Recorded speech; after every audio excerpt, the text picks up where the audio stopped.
ಮುಖ್ಯಮಂತ್ರಿ ಸಿದ್ದರಾಮಯ್ಯ ಅವರಿಗೆ ಇವತ್ತು ಬಿಗ್ ಡೇ. ಮೂಡಾ ಹಗರಣದ ಕೇಸ್ನಲ್ಲಿ ಮಹತ್ವದ ಬೆಳವಣಿಗೆ. ಮುಖ್ಯಮಂತ್ರಿ ಸಿದ್ದರಾಮಯ್ಯ ಅವರಿಗೆ ಇವತ್ತು ಬಿಗ್ ಡೇ. ಮೂಡಾ ಹಗರಣದ ಕೇಸಲ್ಲಿ ಇವತ್ತು ಮಹತ್ವದ ಬೆಳವಣಿಗೆಗಳಾಗುತ್ತೆ.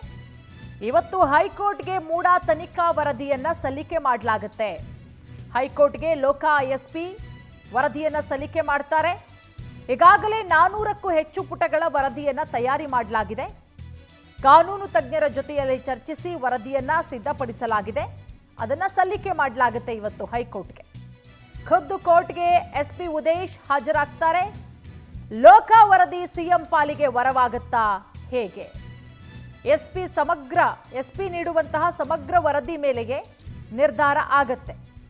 ಈಗಾಗಲೇ A1 Siddaramaiah, A2 A3 Mallikarjun ಸ್ವಾಮಿ, A4 ದೇವರಾಜು, ದೂರುದಾರ ಸ್ನೇಹಮಯಿ ಕೃಷ್ಣ ಎಲ್ಲರ ವಿಚಾರಣೆ ಕೂಡ ಆಗಿದೆ. ಕೆಸರೆ ಗ್ರಾಮದ ಸರ್ವೆ ನಂಬರ್ 464ರ 3.16 ಎಕರೆ ಭೂಮಿ ಸರ್ವೆ, ವಿಜಯನಗರದ 14 ಸೈಟ್ಗಳ ಸರ್ವೆ ಕಾರ್ಯವೂ ಕೂಡ ಪೂರ್ಣ ಆಗಿದೆ. ಸಮಗ್ರ ವರದಿಯನ್ನ ಸಿದ್ಧಪಡಿಸಿದ್ದಾರೆ. ಹಿಂದಿನ ಮೂಡಾ ಆಯುಕ್ತರಾದಂತಹ ನಟೇಶು ಪಾಲಯ್ಯ ಹೇಳಿಕೆಯನ್ನ ಕೂಡ ದಾಖಲು ಮಾಡಲಾಗಿದೆ. ಹಿಂದಿನ ಅಧ್ಯಕ್ಷ ಧ್ರುವಕುಮಾರ್ಗೂ ಕೂಡ ನೋಟಿಸ್ ಉಲ್ಲೇಖ ಮಾಡಲಾಗಿದೆ. ನೀಡಿದಂತಹ ನೋಟಿಸ್ ಕೂಡ ಉಲ್ಲೇಖ ಆಗಿದೆ. ಜೊತೆಗೆ ಹಿಂದೆ ಕೆಲಸ ಮಾಡಿದಂಥ ಅಧಿಕಾರಿಗಳ ಹೇಳಿಕೆಗಳು, ಮೂಡಾದಲ್ಲಿ ದಾಖಲೆಗಳ ಸಂಗ್ರಹದ ವರದಿ, ದೂರುದಾರ ಮೂಡಾದ ದಾಖಲೆಗಳ ಪರಿಶೀಲನೆ ಎಲ್ಲದರ ಬಗ್ಗೆನೂ ಕೂಡ ಸಮಗ್ರವಾದಂತಹ ರಿಪೋರ್ಟ್ ಅನ್ನ ಸಲ್ಲಿಕೆ ಮಾಡಲಾಗುತ್ತೆ. ಹಾಗಾಗಿ ಹೈಕೋರ್ಟ್ಗೆ ಲೋಕಾ ಎಸ್ಪಿ ವರದಿಯನ್ನ ಕೂಡ ಸಲ್ಲಿಕೆ ಮಾಡ್ತಾರೆ. ಏನಾಗುತ್ತೆ ಸಿದ್ದರಾಮಯ್ಯ ಅವರ ಭವಿಷ್ಯ ಇವತ್ತು ನಿರ್ಧಾರ ಆಗತ್ತೆ. ಈ ಬಗ್ಗೆ ಮತ್ತಷ್ಟು ಮಾಹಿತಿ ಕೊಡಲಿದ್ದಾರೆ ನಮ್ಮ ಪ್ರತಿನಿಧಿ ಸುರೇಶ್. ಮುಖ್ಯಮಂತ್ರಿ ಸಿದ್ದರಾಮಯ್ಯ ಅವರಿಗೆ ಇವತ್ತು ಬಿಗ್ ಡೇ. ಮೂಡಾ ಹಗರಣಕ್ಕೆ ಸಂಬಂಧಪಟ್ಟಂತೆ ಇವತ್ತು ಹೈಕೋರ್ಟ್ಗೆ ವರದಿಯನ್ನ ಕೂಡ ಸಲ್ಲಿಕೆ ಮಾಡಲಾಗುತ್ತೆ. ಸದ್ಯಕ್ಕೆ ಆ ರಿಪೋರ್ಟ್ ಅಲ್ಲಿ ಏನೆಲ್ಲ ಅಂಶಗಳು ಉಲ್ಲೇಖ ಆಗಿದೆ ಅಂತ ಹೇಳಿ.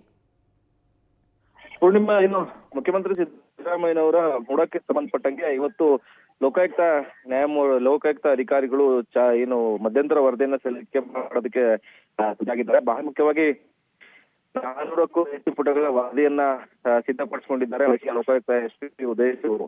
ಪ್ರಕರಣಕ್ಕೆ ಸಂಬಂಧಪಟ್ಟಂತೆ ದೂರುದಾರ ಸ್ನೇಹಮಯಿ ಕೃಷ್ಣ ಈಗಾಗಲೇ ಹೈಕೋರ್ಟ್ಗೆ ಮನವಿಯನ್ನ ಮಾಡಿದ್ರು. ಪ್ರಕರಣವನ್ನು ಸಿಬಿಐಗೆ ವಹಿಸಬೇಕು ಅಂತ ಹೇಳಿ. ಈ ವಿಚಾರ ಇವತ್ತು ಕೈಗೆತ್ತಿಕೊಂಡಿರ್ತಕ್ಕಂಥ ಹೈಕೋರ್ಟ್ ಮಧ್ಯಂತರ ವರದಿಯನ್ನ ಸಲ್ಲಿಕೆ ಮಾಡಿ ಅಂತ ಹೇಳಿ ಲೋಕಾಯುಕ್ತ ಪೊಲೀಸರಿಗೆ ಸೂಚನೆಯನ್ನು ಕೊಟ್ಟಿತ್ತು. ಇದರ ಮೇಲೆ ಲೋಕಾಯುಕ್ತ ಪೊಲೀಸರು ಇವತ್ತು ವರದಿಯನ್ನು ಸಲ್ಲಿಸಿದ್ದಾರೆ. ವರದಿಯಲ್ಲಿ ಸಾಕಷ್ಟು ಅಂಶಗಳನ್ನ ಉಲ್ಲೇಖವನ್ನ ಮಾಡಿದ್ದಾರೆ.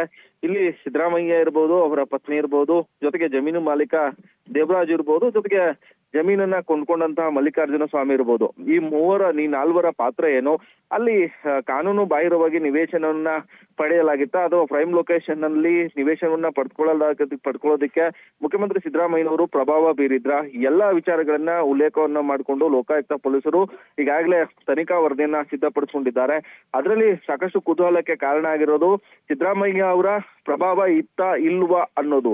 ಇದು ವರದಿಯಲ್ಲಿ ಅಡಗಿರೋದ್ರಿಂದ ಲೋಕಾಯುಕ್ತ ಪೊಲೀಸರು ಸಲ್ಲಿಸುವಂತಹ ವರದಿ ಏನಿದೆ ಆ ವರದಿಯಲ್ಲಿ ಯಾವ ರೀತಿ ಉಲ್ಲೇಖವನ್ನ ಮಾಡಿದ್ದಾರೆ, ಈಗಾಗಲೇ ಆರೋಪಿಗಳ ವಿಚಾರಣೆಯನ್ನ ಮಾಡಿರ್ತಕ್ಕಂಥ ಲೋಕಾಯುಕ್ತ ಪೊಲೀಸರು ಅಲ್ಲಿ ಸಿದ್ದರಾಮಯ್ಯ ಅವರ ಪಾತ್ರವನ್ನ ಎಷ್ಟರ ಮಟ್ಟಿಗೆ ಉಲ್ಲೇಖ ಮಾಡಿದ್ದಾರೆ, ಅಥವಾ ಅಲ್ಲಿ ಪಾತ್ರ ಸಿದ್ದರಾಮಯ್ಯನವರದು ಇಲ್ವಾ, ಪ್ರಭಾವ ಬೀರಿದ್ರಾ ಇಲ್ವಾ ಅನ್ನೋದು ಕೂಡ ಈ ವರದಿಯಲ್ಲಿ ಇದೆ. ಹೀಗಾಗಿ ಸಲ್ಲಿಸುವಂತಹ ವರದಿಯ ಮೇಲೆ ಸಿದ್ದರಾಮಯ್ಯ ಅವರಿಗೆ ಯಾವ ರೀತಿ ಸಪೋರ್ಟಿವ್ ಆಗಿ ನಿಲ್ಲುತ್ತೆ ಈ ವರದಿ ಅನ್ನೋದು ಕೂಡ ಸಾಕಷ್ಟು ಕುತೂಹಲಕ್ಕೆ ಕಾರಣ ಆಗಿದೆ. ಒಂದು ಹಂತದಲ್ಲಿ ಮುಖ್ಯಮಂತ್ರಿ ಸಿದ್ದರಾಮಯ್ಯನವರಿಗೆ ಈ ಒಂದು ಹೈಕೋರ್ಟ್ ನ ವಿಚಾರಣೆ ಬಹಳ ಮುಖ್ಯ, ಜೊತೆಗೆ ಬಿಗ್ ಡೇ ಅಂತೇಳಿ ಹೇಳ್ಬೋದು.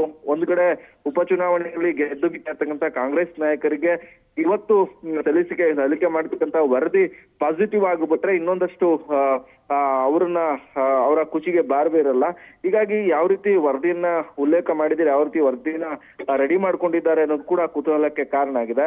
ಹೈಕೋರ್ಟ್ಗೆ ನ್ಯಾಯಮೂರ್ತಿಗಳಾದಂತ ನಾಗಪ್ರಸನ್ನ ಅವರಿದ್ದ ಪೀಠಕ್ಕೆ ಸಲ್ಲಿಸುವಂತ ವರದಿ ಸಿದ್ದರಾಮಯ್ಯ ಅವರಿಗೆ ವರವಾಗುತ್ತಾ ಅಥವಾ ಮುಳುವಾಗುತ್ತಾ ಅನ್ನೋದು ಕೂಡ ಕುತೂಹಲಕ್ಕೆ ಕಾರಣ ಆಗಿದೆ. Purnima, okay, thank you Suresh ತಮ್ಮೆಲ್ಲ ಮಾಹಿತಿಗಾಗಿ.